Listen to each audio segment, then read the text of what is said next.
आपने देखा होगा डायबिटीज़ भी कम उम्र में होने लगी, ब्लड प्रेशर, हाइपरटेंशन भी कम उम्र में होने लगा और हार्ट अटैक की समस्याएं भी कम उम्र में होने लगी। एक तो हमारा खाना पीना बहुत ज़्यादा परिवर्तित और पैक्ड फूड या फास्ट फूड पे हम बहुत ज़्यादा चले गए हैं और दूसरा हमारी जीवन शैली में फिजिकल एक्टिविटी या शारीरिक क्रियाएं या कि एक्सरसाइज का, व्यायाम का रोल बहुत ही कम हो गया। अब अगर मान लो पल्स नहीं आ रही और सांस नहीं आ रही, ऐसी स्थिति में हमें तुरंत CPR देना है। CPR का मतलब है कि हमें चेस्ट कंप्रेशन करना है, जिसको साधारणतया हम हार्ट को पंप करना कहते हैं, और मुंह के द्वारा सांस देना है।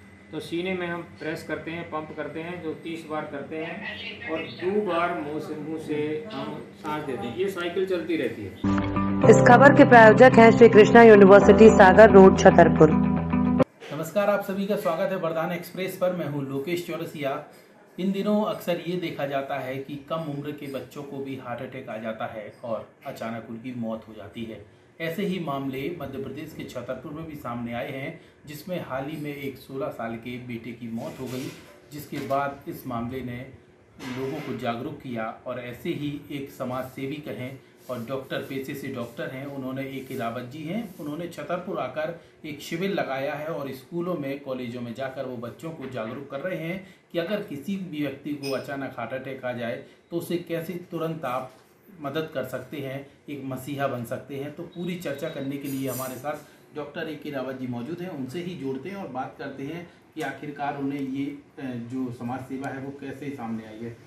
डॉक्टर साहब, ये जानना चाहेंगे कि जिस तरीके से आप लोग समाज सेवा का ये काम करते हैं, तो ये शुरुआत कैसे हुई, कितने साल पुराने आपने ये शुरुआत की थी, छतरपुर आपका आना हुआ है? अच्छा, ये देखिए कि हमारी एक भारतीय शिशु अकादमी है राष्ट्रीय स्तर पर। उस एकेडमी के अंदर बहुत सारे ट्रेनर्स हैं, फैकल्टी मेंबर्स हैं, जो बेसिक लाइफ सपोर्ट या CPR की ट्रेनिंग देते हैं। मैं इसमें जुड़ा हुआ हूँ, करीब 20-22 साल से मैं जुड़ा हुआ हूँ और ये संस्था इस प्रकार से BLS की ट्रेनिंग 25 साल से ज़्यादा से कर रही है। क्योंकि ये सामान्य जन को छोटी छोटी बातें हैं जो बिना किसी दवाई के, बिना किसी उपकरण के, सिर्फ हम किस प्रकार से अपने हाथों के द्वारा लोगों की जीवन रक्षा कर सकते हैं। तो मैंने सोचा कि, और मैं छतरपुर का रहने वाला ही हूँ, तो मैंने कहा कि भाई ये बातें हम स्कूलों में, कॉलेजेस में और जहाँ भी संभव है, जो भी हमें बुलाएगा हम वहाँ पर जाके इस ट्रेनिंग को देंगे। तो इस तरह से मैंने ये शुरुआत की। तो अभी मैंने कल यहाँ पर स्कूल में क्रमांक 2 में किया था, आज मैं महर्षि स्कूल में गया था। तो इस तरह से हमारी निरंतर चलती रहती है। और 21 जुलाई को हम अपने भारत में राष्ट्रीय स्तर पर CPR डे भी मनाते हैं। और इस समय ये सिर्फ छतरपुर नहीं, ये पूरे भारतवर्ष में ये 21 जुलाई के 2-3 दिन पहले और बाद में, जिसको CPR वीक कहते हैं, तो पूरे भारतवर्ष में चल रहा है, जो अलग अलग स्थानों पर अलग अलग लोग। और हमारे इस संस्था में करीब 150 से 200 से ज़्यादा लोग जुड़े हुए हैं जो इस काम को निरंतर करते हैं। और सिर्फ CPR वीक में नहीं, पूरे वर्ष भर ये चलता रहता है। हम मेडिकल छात्रों को पढ़ाते हैं, डॉक्टर्स को भी बताते हैं, और जो हमें बुलाता है या जो नहीं भी बुलाता है तो हम उसको प्रेरित करते हैं कि भाई हमें बुला लो। हमें छोटी छोटी सी बातें, स्टूडेंट्स को, पुलिस वालों को, जो भी हमें ठीक लगता है कि ये उसमें योगदान दे सकता है, उसको हम प्रेरित करते हैं कि भाई इसमें आप शामिल हो जाइए। सर, जैसे मान लीजिए किसी को अचानक हार्ट अटैक आता है, तो जो आसपास मौजूद लोग हैं वो उसकी मदद कैसे कर सकते हैं? कि 1-2 टिप्स जो हैं वो थोड़ा सा बताइए, क्या करना। अब जैसे ये घटना कहीं पर भी हो सकती है और किसी के साथ भी हो सकती है। पानी में डूब गया कोई, उसको निकाल के बाहर लाए, कहीं पर बिजली का करंट लग गया, या वास्तव में किसी को हार्ट अटैक ही आ गया, या रोड ट्रैफिक एक्सीडेंट में कहीं हो गया, तो सबसे पहले हम कहते हैं कि जो मदद करने वाला है वो उस सीन की सेफ्टी रखे, अपने आप को सुरक्षित रखे। मान लो आग लगी हुई है, धुएं में कोई बेहोश हो गया, तो उसमें आग में मत कूद जाओ आप, पहले उसको सुरक्षित तरीके से निकाल लो। बिजली का करंट आ रहा है तो उसको लाइन को बंद करो आप। और इसके बाद में जब कोई बेहोश होकर गिर गया है तो सबसे पहले आप ये पता करो कि वो बेहोश है कि नहीं। तो उसके शोल्डर पे जेंटली टैप करो, आवाज़ दो, कैसे हो। अगर कोई आवाज़ नहीं आती है तो तुरंत आप 108 नंबर पर फ़ोन करो और एम्बुलेंस को बुलाओ। इसके साथ साथ ही आप अपने मोबाइल से स्पीकर ऑन करके ये बात दे सकते हो। इसके बाद आप देखिए कि उस व्यक्ति की सांस चल रही है कि नहीं और पल्स आ रही है कि नहीं। अब अगर मान लो पल्स नहीं आ रही और सांस नहीं आ रही, ऐसी स्थिति में हमें तुरंत CPR देना है। CPR का मतलब है कि हमें चेस्ट कंप्रेशन करना है, जिसको साधारणतया हम हार्ट को पंप करना कहते हैं और मुंह के द्वारा सांस देना है। तो सीने में हम प्रेस करते हैं, पंप करते हैं, जो 30 बार करते हैं और 2 बार मुंह से हम सांस देते हैं। ये साइकिल चलती रहती है। अच्छा। जब तक कि एम्बुलेंस ना जाए या कि ट्रेन्ड स्टाफ ना जाए और उसकी देखभाल अपने हाथों में ना ले। तो ऐसे में जिस व्यक्ति को हार्ट अटैक आता है उसमें कुछ मूवमेंट हो सकता है अगर ये? बिल्कुल संभव है। ऐसे में तुरंत, और अगर हमने ये मदद नहीं की तो 5 से 10 मिनट का अगर समय निकल गया और हृदय की गति रुकी हुई है और सांस नहीं चल रही है तो 5 मिनट के बाद इन अंगों पर इतना प्रभाव आ जाता है कि फिर उनको हम पुनर्जीवित नहीं कर सकते। तो इतना तो हमको करना ही है ताकि एम्बुलेंस जब आए, हमारा स्टाफ आए, हॉस्पिटल में जब उसको ले जाएं तब वो ये अंग जीवित अवस्था में पहुँचे तो वो रिकवर हो सकता है। सर, हम ये देख रहे हैं आजकल कि कम उम्र के बच्चे जो हैं उन्हें भी हार्ट अटैक आ जाता है। तो ये कैसे लक्षण क्या होते हैं और ये जैसे खान पान से होता है या ये जो ऑयली चीज़ें होती हैं उससे थोड़ा डिनाई करना चाहिए? ये आपने सही सवाल उठाया कि पहले हार्ट अटैक की समस्या 45-50 या उसके बाद की उम्र में होती है, लेकिन धीरे धीरे ये उम्र घटती जा रही है। आपने देखा होगा डायबिटीज़ भी कम उम्र में होने लगी, ब्लड प्रेशर, हाइपरटेंशन भी कम उम्र में होने लगा और हार्ट अटैक की समस्याएं भी कम उम्र में होने लगी। 2 मुख्य कारण हैं। एक तो हमारा खाना पीना बहुत ज़्यादा परिवर्तित और पैक्ड फूड या फास्ट फूड पे हम बहुत ज़्यादा चले गए हैं और दूसरा हमारी जीवन शैली में फिजिकल एक्टिविटी या शारीरिक क्रियाएं या कि एक्सरसाइज का, व्यायाम का रोल बहुत ही कम हो गया। आप छतरपुर का उदाहरण लीजिए कि पहले स्कूलों में ज़्यादातर बच्चे, हम लोग अपनी याद करते हैं, ज़्यादातर बच्चे पैदल आते थे। कुछ बच्चों के पास साइकिल होती थी बस। आज हम जाते हैं स्कूलों को देखते हैं तो वहाँ पे साइकिलों की जगह सब स्कूटर से मोटरसाइकिल ने ले ली। तो इसकी वजह से क्या हुआ, हमारी फिजिकल एक्टिविटी कम हो गई, खेल कूद भी कम हो गया और खाना पीना हमारा बदल गया। मैं अपने समय का याद करता हूँ, जब मैं स्कूल में पढ़ता था पूरे स्कूल में कोई एक आध बच्चा होता था जिसका वजन ज़्यादा दिखता था पूरे स्कूल में। बिल्कुल। और आज मैं जाऊँगा स्कूल में, आप भी देखोगे तो हमें कम से कम 25 से 30% बच्चे ऐसे मिलते देखने में आ जाते हैं, दूर से समझ में आ जाए इनका वजन ज़्यादा है।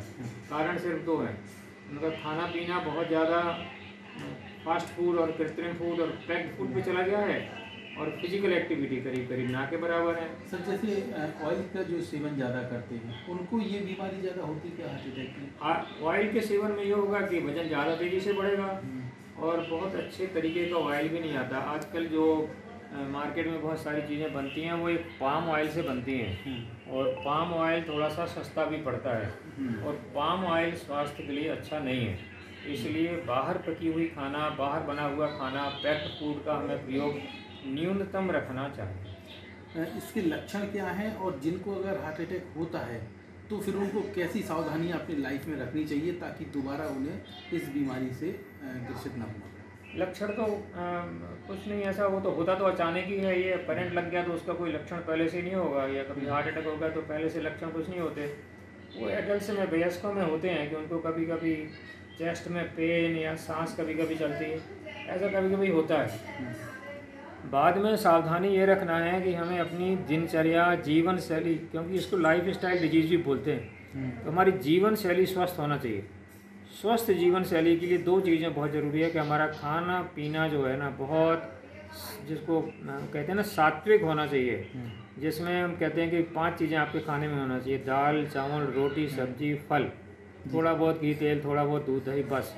और ये फास्ट फूड जिसको हम जंक फूड भी कहते हैं, इनका प्रयोग न्यूनतम या बिल्कुल नहीं होना चाहिए और कम से कम 1 घंटे का शारीरिक व्यायाम प्रतिदिन जरूरी है। लेकिन सर, आप जैसे व्यायाम की बात कर रहे हैं, हमने कई समाचार पत्रों में और टीवी चैनलों में देखा है कि जो जिम में एक्सरसाइज करते हैं उन्हीं की वहीं पे हार्ट अटैक आने से मौत हो गई। तो ये क्यों हो जाता है जिम में अचानक हार्ट अटैक आना? कई बार क्या है तो यंग लोगों को जिम बहुत आकर्षित करते हैं, क्योंकि जिम में जाते हैं तो उसमें जो चित्र बने रहते हैं वो बॉडी बिल्डर्स के चित्र बने रहते हैं और हमें लगता है कि हम जिम आए बस और हमारी इमेज उसी तरह की बन जाए, हमारी शरीर की बॉडी वैसी बन जाए। वो एक दिन में नहीं होता। जो तस्वीरें हम जिम में देखते हैं ना, वो 10-20 साल की मेहनत होती है। तो जिम में जाने के बाद में हमें बहुत धीरे धीरे एक्टिविटी बढ़ाना चाहिए। और मैं जहाँ तक समझता हूँ कि ये व्यायाम के लिए हमें जिम उतने ज़रूरी नहीं है, आप वॉकिंग भी कर सकते हो। हम जैसे सवेरे जाते हैं आपके स्टेडियम में जो छतरपुर में, उसमें देखते हैं बहुत सारे बच्चे रहते हैं, दौड़ने वाले भी रहते हैं, घूमने वाले भी रहते हैं। आप 1 घंटे की ब्रिस्क वॉकिंग, तेज़ गति से चलिए, और अगर किसी को शुरू करना है तो मैं नहीं कहता कि वो 1 घंटे की शुरू करे, वो शुरू में जाए, धीरे धीरे हैबिट डालें। 5 मिनट चले, 10 मिनट चले, धीरे धीरे बढ़ाइए आप। शरीर को अचानक बोझ मत दीजिए।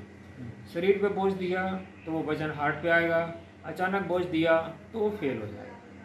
चलिए, बहुत बहुत धन्यवाद। तो इस तरीके से डॉक्टर साहब ने बताया कि कैसे हार्ट अटैक आने पर लोगों को बचाया जा सकता है और अचानक आप उनके मसीहा भी बन सकते हैं।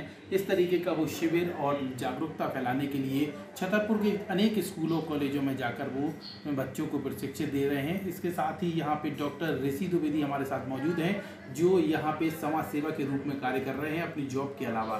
तो ये भी मदद कर रहे हैं, लगातार शिविर आयोजित करवा रहे हैं। उनसे भी बात करते हैं, जानते हैं कि आखिरकार ये उनके मन में ख्याल कैसे आया और कैसे ये डॉक्टर साहब से कनेक्ट हो गए। सर, आपको स्वागत है। सबसे पहले यही जानना चाहेंगे, जिस तरीके से आप भी डॉक्टर साहब की मदद करते हुए शिविर लगवा रहे हैं, तो ये आपके मन में ख्याल कहाँ से आया? देखिए, मैं जैसे ही सर से मिला तो सर से संपर्क हुआ मेरा, और सर ने मुझे गाइड किया कि अपन इस तरह के काम अपने शहर में कर सकते हैं। और अभी आपने देखा होगा कि कुछ दिनों पहले एक घटना अपने विद्यालय में, एक स्कूल में जो है घटित हुई थी कि एक विद्यार्थी जो है वो प्रार्थना स्थल में ही प्रार्थना करते करते उसको अरेस्ट हो गया, कार्डियक अरेस्ट हो गया, और उस समय उसकी तुरंत डेथ हो गई। तो ऐसी स्थिति में अपन को कैसी सावधानी रखनी चाहिए कि हम कैसे लोगों को जागरूक करें कि अगर इस तरह से कार्डियक अरेस्ट होता है, किसी कोई ऐसी विपद स्थिति रहती है कि वहाँ पे हॉस्पिटल नहीं है या कोई हेल्थ फैसिलिटी नहीं उपलब्ध हो पा रही है, तो हम बिना किसी इंजेक्शन या बोतल के, बिना किसी उसके, हम अपने आप में कैसे बचाव कर सकते हैं। उसके लिए मैं सर से मिला और सर ने मुझे गाइड किया कि अपन इस तरह की ट्रेनिंग प्रोग्राम कर सकते हैं। तो हमने इंडियन मेडिकल एसोसिएशन के थ्रू जो है ये हर जगह कैंप लगाने शुरू कर दिए हैं, और अभी लगातार स्कूल में कैंपिंग चल रही है हमारी। आपने 2 जगह कैंपिंग की है, तो वहाँ पे बच्चों का रिस्पांस कैसा मिला? आगे क्या रणनीति है, किस किस स्कूलों में जाने वाले हैं और ये सिलसिला कब तक चलेंगे? देखिए, ये सिलसिला अनवरत चलता रहेगा, और हमारा यही है कि जो भी लोग मतलब हमको इनवाइट करेंगे तो हम वैसे भी जाएंगे और उनसे बात भी करेंगे। अगर वो चाहते हैं अपने स्कूल में प्रोग्राम कराना तो हम लोग उस चीज़ के लिए आगे आएंगे। हमारा इंडियन मेडिकल एसोसिएशन पूरा मतलब 150 डॉक्टर हैं यहाँ पे, लगभग 160 डॉक्टर्स हैं छतरपुर के जो इसमें हैं एसोसिएशन में। तो सभी लोग अपना अपना पार्टिसिपेशन देंगे, और इस तरह की मुहिम, इस तरह का जो है हम लोग हर विद्यालय में, हर पब्लिक प्लेस में भी, और अगर कहीं ज़रूरत है यूनिवर्सिटी लेवल में तो हम लोग काम करेंगे उसके लिए। इंडियन मेडिकल एसोसिएशन की तरफ से यहाँ पे लगातार जागरूक करने के लिए ऐसे शिविर लगाए जा रहे हैं और यहाँ पे टिप्स भी बताए जा रहे हैं, ताकि हार्ट अटैक अगर किसी भी व्यक्ति को अचानक आता है तो आप उसके लिए मसीहा बन जाते हैं और थोड़ी देर के लिए उसकी मदद करते हैं तो लाइफ भी बदल जाती है। तमाम चीज़ों को लेकर समाज सेवा के रूप में ये दोनों डॉक्टर काम कर रहे हैं, जिससे छतरपुर में अब जो हार्ट अटैक से मौत अचानक होती है उसमें शायद कुछ लोगों को राहत मिल सकती है। कैमरामैन राहुल माली के साथ मैं लोकेश चौरसिया, वरदान एक्सप्रेस।